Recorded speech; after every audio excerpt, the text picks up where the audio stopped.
That's enough. Ah! My husband looked furious and suddenly poured beer on me. Don't get too cocky when you're the one who gets to live a nice life, all thanks to me. All you have to do is shut up and cook. I can't stand it anymore. I can't stay with this man after being treated like this. I can't do this anymore. I'm leaving. When I said that, my husband instantly changed his attitude. Oh, no, please don't do that. Actually, my husband had to deal with some situation on his own. But it doesn't matter to me anymore, and it's none of my business. You can go straight to hell. My name is Francine. I am a 34-year-old office worker. My husband Wally and I have been married for almost 4 years. We met at a blind date. My husband is an office worker working for a major company.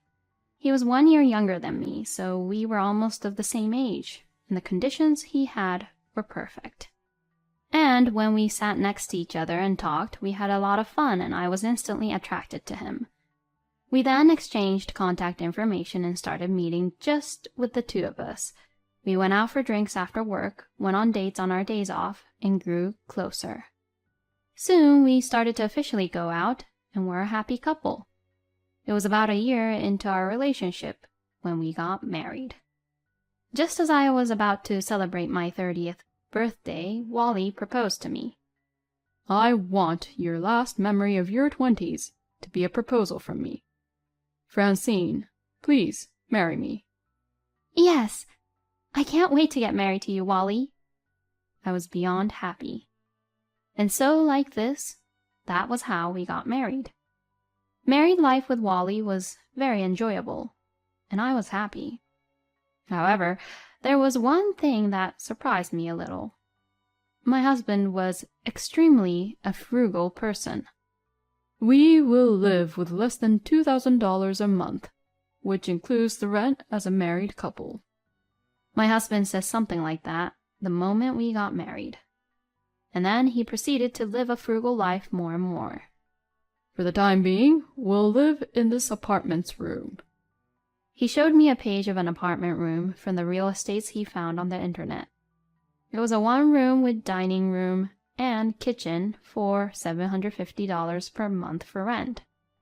I thought it was a bit small for a married couple like us, but after hearing my husband say that he would prefer to have lower fixed costs, I thought that was true, so I agreed to his proposal.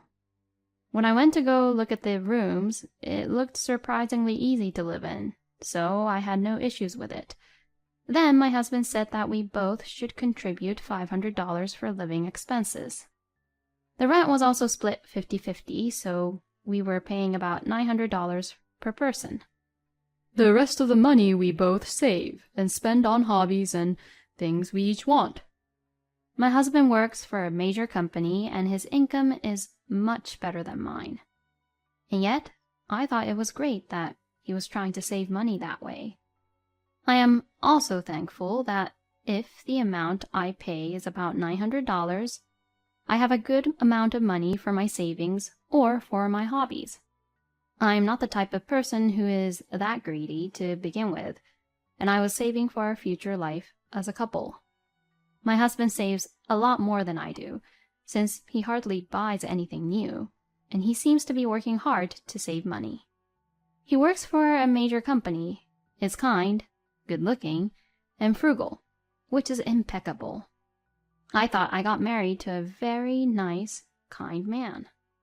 But there was one thing that bothered me a little. My husband would not open a joint account for us as a married couple. Well, it's fine if we don't do that. But if we are both working hard to save money, I think it would be better if we could visualize that we are saving money together by putting it in the same account. This could also motivate us to maybe save even more, because then maybe we can think that we can finally dream of buying a house and owning our own home in the future. Well, that's what I at least think, but when I tell my husband about it, he always brushes it off. If we set up a joint account, and if something happens in the future, and one of us is unable to put money into the account, It'd be a hassle for the one who would end up always putting the money in the account. Don't you think so? I think it's better to keep the money separated in such a way that both of us are independent on their own. Oh, you think so? If that's what you want, then I wouldn't mind, I guess. If my husband is not willing to do it, I don't want to force him to do it. From then on, I accepted the lifestyle of not having a joint account as a couple, and we lived peacefully and had some calm days as a couple. I still spent some days where I wouldn't use my money at all, and I would occasionally go out to dinner with some friends and splurging a bit when buying gifts for my parents. My husband still seems to live frugally, and so after a few years of marriage, we have rarely gone on trips or anything like that. On his days off, Wally would generally stay at home or my husband goes out with friends, but he says that they just go out for drinks at inexpensive popular bars, and even if he goes there, he wouldn't spend much money. My husband is very busy with his work and has to go on business trips over weekends every month, so he doesn't have much time to hang out with his friends a lot. And so, 4 years have passed in our marriage. We have no children, so there is no particular change in our lives. It's not that I was being unsatisfied of our married life, but I was beginning to wonder if we were just living together rather than being a married couple. It sounds nice to say that we were living independently, together, but it didn't feel like we were living as a couple, and it felt more like we were sharing a room together or something like that. I wondered if my husband really loved me. I began to worry about that too. Then one day my husband says something like this. I'm thinking of saving money to build our own home for the future. What? Really? I was happy that my husband said that. I thought he was thinking for the both of us. So I'd like you to put more money into the monthly living expenses, a little more. I understand. Then let's set up a couple's account like we're going to build our own home. When I said that, my husband said, No, we don't have to do that. What? But why not? Wouldn't it be easier that way? Don't worry. I'll take care of the family finances.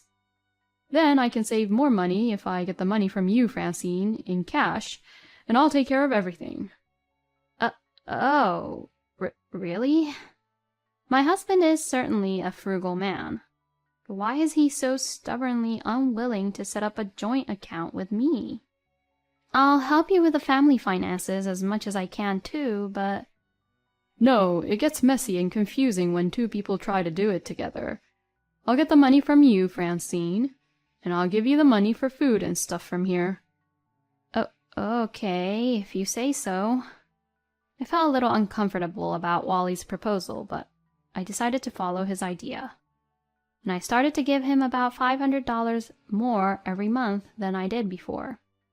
According to my husband's calculations, we would put about $1,500 each, and out of the $3,000, we would pay for the living expenses, including rent, and put about $1,700 to $1,800 into savings for building our own home. I was really surprised to hear his idea.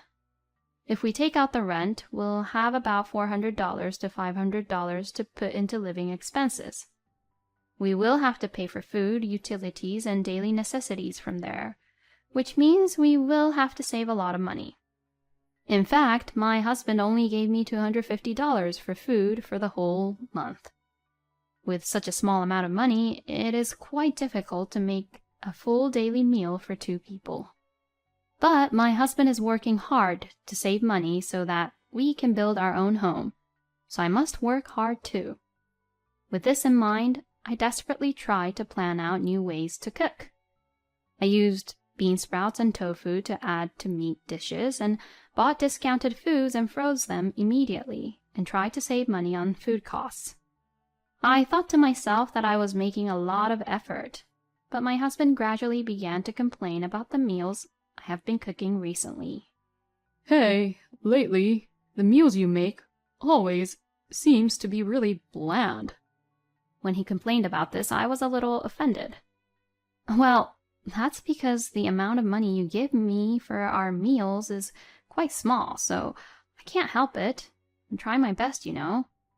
When I said this, my husband's eyes widened, and he became angry.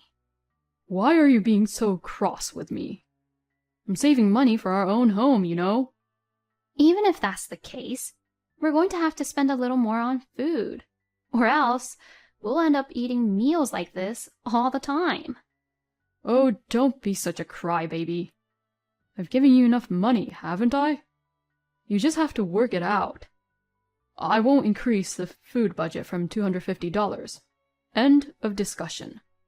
You're the one who has to make the meals in a way that I'd be satisfied with. Wow, this was just too much. Why would he say such outrageous things? But my husband stubbornly refused to increase our food budget. So I had no choice but to add about $100 from my own income and increase the food budget myself to make ends meet. I knew that if I did not do this, our food situation would become worse and worse. My husband wanted us to cut back on food, but he wanted to drink on the weekends, so he always made me buy beer for him. I thought we could save a little more money if we didn't have that, but I knew that my husband would lose his temper unreasonably if I said that, considering how he was during our last fight. So I didn't have the courage to tell him. And at that time, I still loved and had affection for my husband. So I wanted to make an effort and, if possible, bring things back to the way my husband wanted them to be. However, my thoughts were shattered in an instant. On that day, I had been asked by the person in charge to deliver materials at work. The person in charge had forgotten the material and gone to a client's office, so he called the company in a hurry and someone was assigned to bring it there. And I happened to be available, so I said I would go myself and got in the company car and headed off. On the way there, while waiting at a traffic light, I spotted my husband in town. He was walking with a woman, and the woman was clinging onto my husband's arm in broad daylight. I could not believe my eyes. The woman was an employee where she worked in the same company as my husband, and she was clearly younger, and I was sure she had been at our wedding. Why did they look so close to each other? It was strange to see them clinging onto each other like that. I began to think that Wally was having an affair with that woman. Then I wondered if everything Wally had done up to that point had been for that woman. The unusual frugality, and even more so Wally's recent words and actions. I think he may have been having an affair and wanted the money to spend for himself and for his mistress, which is why he didn't set up a shared account with me. I don't have any proof yet, but if that's the case, then that's just horrible. It would mean that my husband is limiting his life with me and using the money to have a good time with the woman with whom he is having the affair with. The lights changed and I had to continue driving, but my husband and that woman had their hands on the door of a fancy restaurant. It was lunchtime, which probably means they went to that restaurant for lunch. He wanted me to save money on food, and yet he was the one at the fancy restaurant spending money to eat those fancy meals. I was just filled with anger. And it was at that moment that my feelings for my husband was completely gone. I then asked the investigators to investigate and find out if my husband was having an affair. If he was having an affair, I would divorce him. I was determined to do so. And when the results of the investigation came out, I went to get them. As a result, my husband did have an affair behind my back. He was having an affair with that woman. Moreover, as a result of the detailed investigation, there was information that they had been together before we even got married.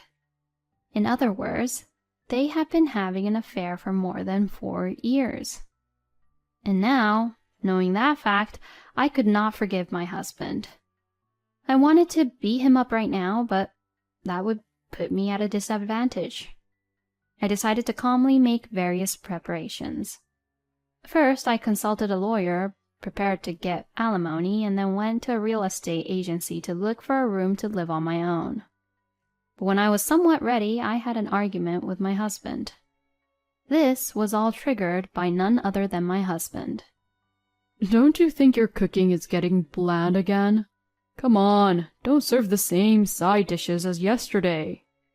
My husband started complaining to me just like that about the meals again. I had no affection for him anymore, so I coldly argued back. You're the one not providing enough money for food, so it's no wonder, don't you think? It's your fault that you don't try to increase our food budget. When I said this, my husband stood up with his eyes wide open. Then he took me by surprise. That's enough. Ah!